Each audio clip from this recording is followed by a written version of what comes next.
பிஸ்மில்லாஹிர் ரஹ்மானிர் ரஹீம். அல்லாஹ்வின் நல்லடியார்களே, பெரியோர்களே, அன்புக்குரியவர்களே, உண்மையான அன்பு என்பது அல்லாஹ்வின் மீதும் அல்லாஹ்வுடைய ரசூல் மீதும் வைக்க வேண்டும். தல்ஹா ரலியல்லாஹு தஆலா அன்ஹு என்ற ஒரு சஹாபி நபி அவர்களிடத்தில் வந்து சொன்னாங்க, முர்லி யா ரசூலல்லாஹ் பிமா அஹ்பப்த, எனக்கு ஏதாவது கட்டளையிடுங்கள் யா ரசூலல்லாஹ், நீங்கள் விரும்புவதை என்பதாக சொன்னார்கள். உடனே நபி அவர்கள் சொன்னார்கள், உன்னுடைய தந்தையை கொன்றுவிட்டு வா என்று சொன்னார்கள். சொன்னவுடன் என்ன ஏது என்று கூட கேட்காமல், எதற்கு என்பதற்காக ஒரு காரணத்தையும் அறியாமல் உடனே தந்தையை கொள்வதற்கு ஓடி சென்றார்கள் தல்ஹா ரலியல்லாஹு தஆலா அன்ஹு. உடனே நபி அவர்கள் அவரை பிடித்து வாருங்கள் என்று அழைத்து கேட்டார்கள், ஏன் எதற்கு என்று கூட கேட்க மாட்டாயா என்று சொன்னால், கிடையாது, தாங்கள் கட்டளை இட்டீர்கள் என்று சொன்னால் அது நலனாகவே இருக்கும், எனவே நான் அதை செய்வதற்கு முற்பட்டு விட்டேன் என்றார் சொன்னார்கள். இப்படி சஹாபாக்கள் எதுவாக இருந்தாலும் சரி, அல்லாஹ்வுடைய ரசூலுடைய பேச்சை கேட்கக்கூடியவர்களாக இருந்தார்கள். இந்த சம்பவம் எதை குறிக்கிறது என்று சொன்னால், அவர்கள் காரணத்தை தேடவில்லை. நபிமார்கள் காரணத்தை தேட மாட்டார்கள், ரசூல்கள் காரணத்தை தேட மாட்டார்கள், சஹாபாக்கள் காரணத்தை தேட மாட்டார்கள். அல்லாஹ் சொல்லிவிட்டார், ரசூல் சொல்லிவிட்டார் என்று சொன்னால் உடனே செய்ய துணிந்து விடுவார்கள். அதுல ஹைர் இருக்கிறது என்பது அவர்கள் முழுமையாக நம்பினார்கள், வெற்றி பெற்றார்கள். உடனே சொன்னார்கள், உன்னை சோதிப்பதற்காக நான் சொன்னேன் என்று சொன்னார்கள். எனவே அந்த அளவிற்கு அல்லாஹ்வின் மீதும் அல்லாஹ்வுடைய ரசூல் மீதும் சஹாபாக்களுடைய தொடர்பு இருந்தது என்பதை நாம் விலகிக் கொள்ள வேண்டும். தபூக் யுத்தத்திற்கு நபி அவர்கள் சென்றிருக்கிறார்கள். தபூக் தான் தூரமான ஒரு பயணம். அதனால் மதீனாவில் இருக்கக்கூடிய சிறு சிறார்கள், குழந்தைகள் தூங்கவில்லை. தன்னுடைய பெற்றோர்களை நிம்மதியாக இருக்க அவர்கள் விடவில்லை. ஏன்? நபி அவர்களை பார்க்க வேண்டும் என்பதற்காக. கொஞ்சம் யோசிச்சு பாருங்க, நபி அவர்கள் மீது அந்த குழந்தைகள் வைத்திருந்த அன்பு. எப்போ நபி வருவார்கள் என்று தொந்தரவு செய்து கொண்டே இருந்தார்கள். கடைசியில் நபி அவர்கள் வருகின்ற செய்தி அவர்களுக்கு கிடைத்தது. நாளை வருகிறார்கள் என்று சொன்னால் தன்னுடைய பெற்றோர்களுடன் அந்த குழந்தைகள் மதீனாவுடைய வாசலுக்கே சென்று விட்டார்கள். எந்த வழியாக நபி அவர்கள் வருவார்களோ அங்கே சென்று காத்திருக்கிறார்கள். நபி அவர்களை பார்த்தவுடன் ஓடி சென்றார்கள். இந்த காட்சியை பார்த்த ரசூலுல்லாஹி ஸல்லல்லாஹு அலைஹி வஸல்லம் ஒட்டகத்திலிருந்து கீழே இறங்கி முதலில் வந்த குழந்தையை தூக்கினார்கள். பின்னாடி குழந்தை ஓடிட்டே வராங்க. உடனே சொன்னார்கள், இஹ்மில் அபா பக்கர், இஹ்மில் யா உமர், உமர் அவர்களே குழந்தையை தூக்குங்கன்னு சொன்னாங்க. அதே மாதிரி சித்திக் அக்பரே நீங்களும் ஒரு குழந்தையை தூக்குங்கன்னு சொன்னாங்க. 2 பேரும் 3 பேர் குழந்தையை தூக்கிட்டு நிக்கிறாங்க. அப்போ எந்த குழந்தை நாயகம் ஸல்லல்லாஹு அலைஹி வஸல்லம் அவருடைய கரத்தில் இருந்ததோ அந்த குழந்தை சொன்னதா, நான் யாருடைய கையில இருக்கிறோம் பாத்தியா அப்படின்னு கேட்டதா. சித்திக் நாயகத்துடைய கையில் இருந்த குழந்தையை பார்த்து, உமர் ஃபாரூக் ரலியல்லாஹு தஆலா அன்ஹுடைய கையில் இருந்த குழந்தையை பார்த்து, நபி அவருடைய கையில் இருந்த குழந்தை சொன்னதா, நான் யாருடைய கையில இருக்கிறோம் பாத்தியா, இதை விட எனக்கு என்ன வேண்டும் என்று கேட்டதா. கொஞ்சம் யோசிச்சு பாருங்க. இன்னைக்கு நம்முடைய குழந்தை எதுக்கு அடிமை? ரொம்ப சின்ன குழந்தையா இருந்தா கார்ட்டூனுக்கு அடிமையா வாழ்ந்துட்டு இருக்காங்க, மோட்டு பத்லுக்கு அடிமையா வாழ்ந்துட்டு இருக்காங்க. அப்படிப்பட்ட ஒரு கேரக்டரே கிடையாது. எவன் கண்டுபிடிச்சானோ அவன் நாட்டிலேயே அது கிடையாது. கார்ட்டூன் நமக்கு அனுப்பிச்சுட்டு அவன் சுறுசுறுப்பா இயங்கிட்டு இருக்கிறான். நம்முடைய பிள்ளைங்க அதுக்கு பின்னாடி போயிட்டு இருக்காங்க, நடிகர்களுக்கு பின்னாடி போயிட்டு இருக்காங்க. மோசமான நிலையில இருக்கிறோம் நம்ம. கொஞ்சம் யோசிச்சு பாருங்க. யார் மீது உண்மையான அன்பு வைக்க வேண்டும்? அல்லாஹ்வின் மீதும் அல்லாஹ்வுடைய ரசூல் மீதும் உண்மையான அன்பு இருந்தால்தானே நாம் தொழக்கூடியவர்களாக, அல்லாஹ்வை பயப்படக்கூடியவர்களாக வாழ முடியும். பல நாடுகள்ல நீ கேள்விப்பட்டிருப்பீங்க நிலநடுக்கங்கள். 920 பேர் இறந்து விட்டார்கள் சமீபத்துல நிலநடுக்கத்துல. அப்படிலாம் செய்தியை பார்க்கின்றோம், கேட்கின்றோம். பெரிய பெரிய கட்டிடங்கள், உயர்வான பலமான கட்டிடங்கள் இடிந்து விழுகின்றன, வாகனங்கள் சேதமடைகின்றன, மக்கள் இறக்கின்ற செய்தி நமக்கு கிடைக்கின்றன. ஆனா நம்ம ஒன்னும் திருந்தலையே, அல்லாஹ் பயப்படலையே. அவங்களுக்கு வந்த பிரச்சனை நமக்கு வராதா? பிரச்சனை வந்த பிறகு அல்லாஹ்வை அழைக்கின்ற முஸ்லீமாக இருக்க மாட்டான். அப்படி எந்த நபியும் இருந்ததில்லை, எந்த ரசூலும் இருந்ததில்லை, எந்த சஹாபியும் இருந்ததில்லை, எந்த வலியும் இருந்ததில்லை. கொஞ்சம் யோசிச்சு பாருங்க. உஹதுடைய யுத்தம், நபியவர்கள் காயப்பட்டு கீழே விழுந்து கிடக்கிறாங்க. அவரை நவுதுபில்லா தாக்குவதற்காக இப்னு கபியா என்ற கொடியவன் நெருங்குகின்றான். அவனை பற்றி சொல்லப்படுகிறது 100 நபர்களுக்கு எதிரானவனா, 100 நபர்களை அடிப்பான் அவன். அந்த காலத்துல வீரர்கள் எப்படி சோதிக்கப்படுவார்கள் சொன்னால், ஒட்டகத்துடைய இறைச்சியை எடுத்துவிட்டு அந்த தோலை விரித்து அவன் நிற்பானா, நின்று கொண்டு எல்லோரும் இழுந்தன்னு சொல்வானா. எத்தனை பேர் இழுத்தாலும் அவனை சாய்க்க முடியாது. அப்படிப்பட்ட ஒரு வீரன், இஸ்லாத்துடைய எதிரி, நபி அவர்களை நெருங்கி கொண்டிருக்கின்றான்.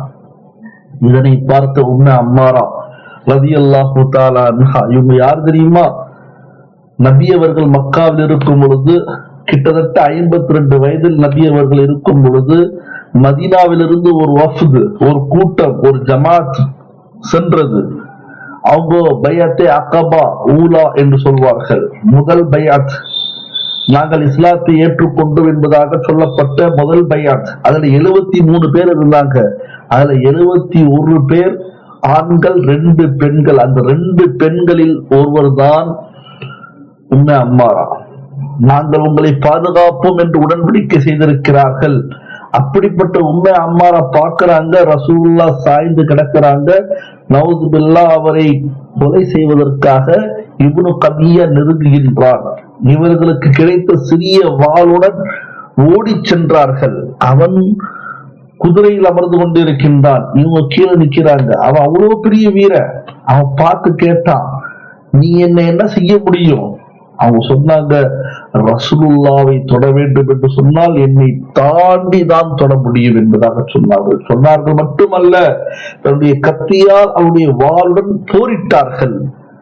ஆனால் பெண்ணாக இருந்த காரணத்தினால், கத்தியும் சிறியதாக இருந்த காரணத்தினால், அவர்கள் கீழே இருந்த காரணத்தினால், அந்த இப்னு கபியா இலகுவாக இந்த கத்தியை உடைத்து விட்டு ஒரு தன்னுடைய வாளால் ஒரு வாரை அடித்தான்.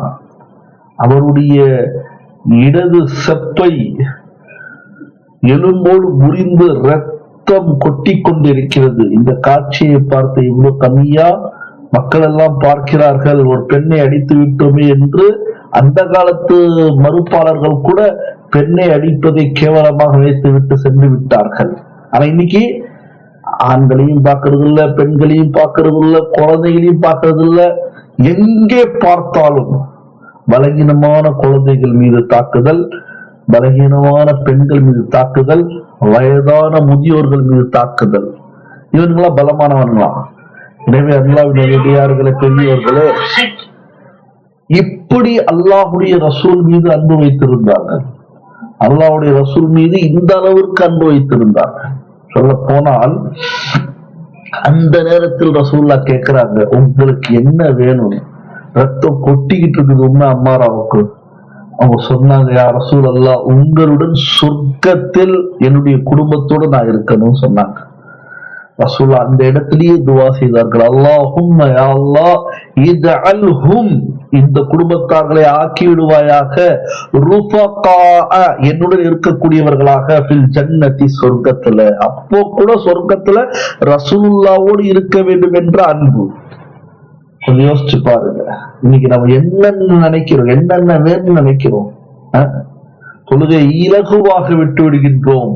அல்லாஹ்வுக்கு மாறான விஷயங்களை இலகுவாக செய்யக்கூடியவர்களாக ஆகிவிடுகின்றோம். எனவே அல்லாஹ்வின் நல்லடியார்களே, பெரியோர்களே, ஹஜ்ரத் ஈசா அலைஹிஸ்ஸலாத்து வஸலாம் துஆ செஞ்சாங்க, இன் துஅஸிப்ஹும் ஃபஇன்னஹும் இபாதுக். அல்லாஹ் உன்னுடைய அடியார்களை நீ வேதனை செய்தால் உன்னுடைய அடியார்கள், நீ செய்து கொள்ளலாம். அப்படின்னு சொன்னாங்க, துவா செஞ்சாங்க. உன்னுடைய அடியார்கள் நீ நினைத்தால் அவர்களை வேதனை செய்ய நாடினால் செய்து கொள்ளலாம் என்று சொன்னார்கள். ஆனா ரசூலுல்லாஹ் சொல்லவே இல்லை. உம்மத்தி உம்மத்தி உம்மத்தின்னு சொன்னாங்க. எத்தனை தடவை கேட்டாலும் என்னுடைய உம்மத்து உம்மத்துன்னு சொன்னாங்க. ரசூலுல்லாஹ் கிட்ட அல்லாஹு தஆலா இறங்கியே சொன்னான், வஹீ மூலமாக சொன்னான் என்னவென்று, வலசௌஃப யுஅதீக ரப்புக ஃபதர்தா, நான் உங்களுக்கு தருவதை நீங்கள் ஏற்றுக்கொள்வீர்கள் சொன்னான். ரசூலுல்லாஹ் சொன்னாங்க, லா அர்ஸா, நான் புரிந்து கொள்ள மாட்டேன். எப்பொழுது வரை புரிந்து கொள்ள மாட்டேன்? வாஹிது மின் உம்மத்தி ஃபின்னார், ஒரு உம்மத் கூட நரகத்துல இருந்தால் என்னுடைய உம்மத் நான் புரிந்து கொள்ள மாட்டேன் யா அல்லாஹ்னு சொன்னாங்க ரசூலுல்லாஹி ஸல்லல்லாஹு அலைஹி வஸல்லம். அது மட்டுமல்ல, மேராஜுடைய விஷயத்தில் ஹஜ்ரத் ஜிப்ராயில் அலைஹிஸ்ஸலாத்து வஸலாம் அவர்கள் நபி அவர்களை பார்த்து சொன்னாங்க, அல்லாஹ்ட்ட போய் கேளுங்க, அல்லாஹ்வை பார்க்க போறீங்க. சிராத்துல் முஸ்தகீம் பாலம் தலைமுடியை விட வெளியதாக இருக்கும், கூர்மையாக இருக்கும். அதுல உம்மத்தினர்கள், உங்களுடைய உம்மத்தினர்கள் இலகுவாக கடக்க முடியாது. என் ரக்கை மூலமாக அவங்கள கடத்த செஞ்சிடுறேன், கடத்திட்டு போயிடுறேன், அதுக்கு அனுமதி கேளுங்கன்னு சொன்னாங்க. அப்ப எந்த அளவுக்கு ஹஜ்ரத் ஜிப்ராயில் அலைஹிஸ்ஸலாத்து வஸலாம் அவர்களுக்கு இந்த உம்மத்தின் மீது இரக்கம், ரசூலுல்லாஹ்வுக்கு எந்த அளவுக்கு, ரசூலுல்லாஹ்வுடைய அந்தஸ்து என்ன தெரியுமா பெரியவர்களே சகோதரர்களே? மெஹராஜ்ல நபி அவர்கள் போகும் பொழுது, அப்போ ஜிப்ராயில் அலைஹிஸ்ஸலாம் அவர்கள் சொல்றாங்க, அங்க பாத்தீங்களா ஒரு மலக்கு ஜபலே காஃப் என்ற மலை அடிவாரத்தில் ரெக்கைகள் முறிக்கப்பட்டு போடப்பட்டிருக்குது. ஒரு மலக்கு அங்க அப்படியே படுத்துக்கிட்டு, ரெக்கெல்லாம் உடைஞ்சு கிடக்குது, அதனால பறக்க முடியாத கிடக்கிறாரு. ஏன் இந்த மலக்குக்கு தண்டனை தெரியுமான்னு கேட்டாங்க. தெரியாதுன்னு சொல்லும் போது ரசூலுல்லாஹ் சொன்னாங்க, அல்லாஹு தஆலா கேட்டா இந்த மலக்க பார்த்து, என்னுடைய ஹபீப், என்னுடைய தூதர், என்னுடைய ரசூல், என்னுடைய நண்பர் என்னை பார்க்க மேராஜில் வரும் பொழுது நீ அவரை பார்த்தாயான்னு கேட்டான். ஆமான்னு சொன்னாங்க. அப்ப ஏன் அவங்க கிட்ட போயிட்டு பேசல, சலாம் சொல்லல, அவங்களுக்கு மரியாதை கொடுக்கலன்னு கேட்டான். அப்போ அவர் சொன்னா, நான் தூரமா இருந்தேன், அதை விட பெரிய வேலை உனக்கு என்னன்னு கேட்டான். அதற்கு பதில் சொல்ல முடியவில்லை. அதன் காரணமாக ஜபலே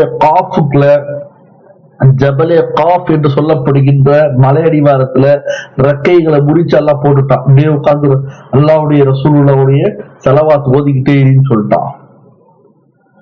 எனவே அல்லாஹ் நல்லடியார்களே பெரியோர்களே, இந்த அளவிற்கு அல்லாஹ் தன்னுடைய ரசூல் மீது அன்பு வைத்திருக்கின்றான். அப்ப இந்த உம்மத் எந்த அளவுக்கு அல்லாஹ் மீதும் அல்லாஹ்வுடைய ரசூல் மீதும் அன்பு வைத்திருக்க வேண்டும் என்பதை விளங்கிக் கொள்ளுங்க. அந்த அன்புதான் நம்மளை காப்பாற்றும். உலகம் காப்பாற்றாது, எதிரிகள் காப்பாற்ற மாட்டார்கள். இந்த காலத்து ஆட்சியாளர்கள் அல்லாஹ்வுக்கும் அல்லாஹ்வுடைய ரசூலுக்கும் எதிரானவர்கள். எனவே யாரையும் நம்பாதீங்க. அல்லாஹ் மட்டும்தான் நாம் இருந்தாலும் இறந்தாலும் காப்பாற்றக்கூடியதாக இருக்கின்றான். ரசூலுல்லாஹ்வுடைய அன்பு, அவங்களுடைய தாலீம், அவங்களுடைய சுன்னத்து தான் நமக்கு வரக்கூடியதாக இருக்கிறது. அப்படிப்பட்ட அன்பை அல்லாஹு தஆலா நம் அனைவருக்கும் நசீபாக்கி தருவானாக. ஆமீன். வாஹிரு தஅவானா அல்ஹம்துலில்லாஹி ரப்பில் ஆலமீன். அஸ்ஸலாமு அலைக்கும் வரஹ்மத்துல்லாஹி வபரகாத்துஹு.